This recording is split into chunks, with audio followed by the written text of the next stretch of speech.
In today's video, I'm going to show you exactly how to add your bank details on a Xero invoice so your customers can pay you quickly and without confusion. One important thing to know is that Xero does not automatically pull your bank account details onto your invoices. You actually need to manually add them to your branding theme, which is your invoice template. Don't worry, I'll walk you through it step by step.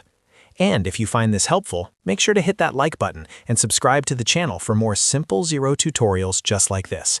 Let's get started. First, log into your Xero account. Once you're inside your dashboard, look to the top left corner of the screen and click on your organization name. This will open a drop-down menu with several options. From that list, click on Settings. This is where you control the main configuration for your Xero account.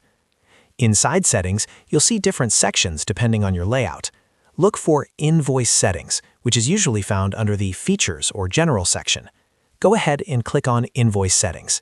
This area controls your invoice templates, also known as branding themes. Now you'll see a list of your available templates. Most businesses use the default template called Standard, but you may have created custom ones. Find the template you normally use to send invoices.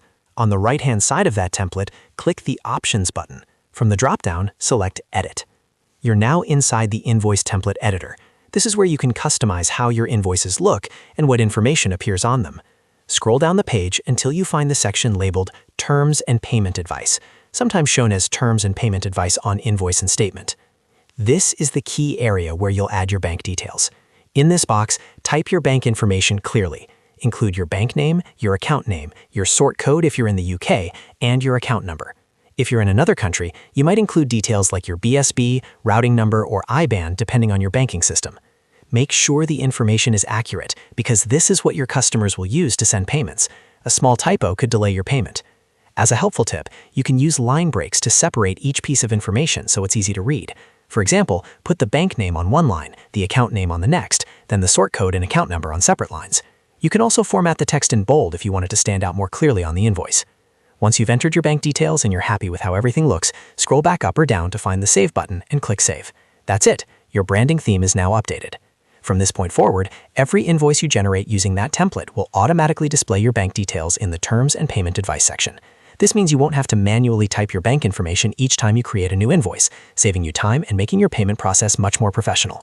If you ever change bank accounts, simply come back to Settings, go to Invoice Settings, edit your template again, and update the details in that same section. It only takes a minute once you know where to look.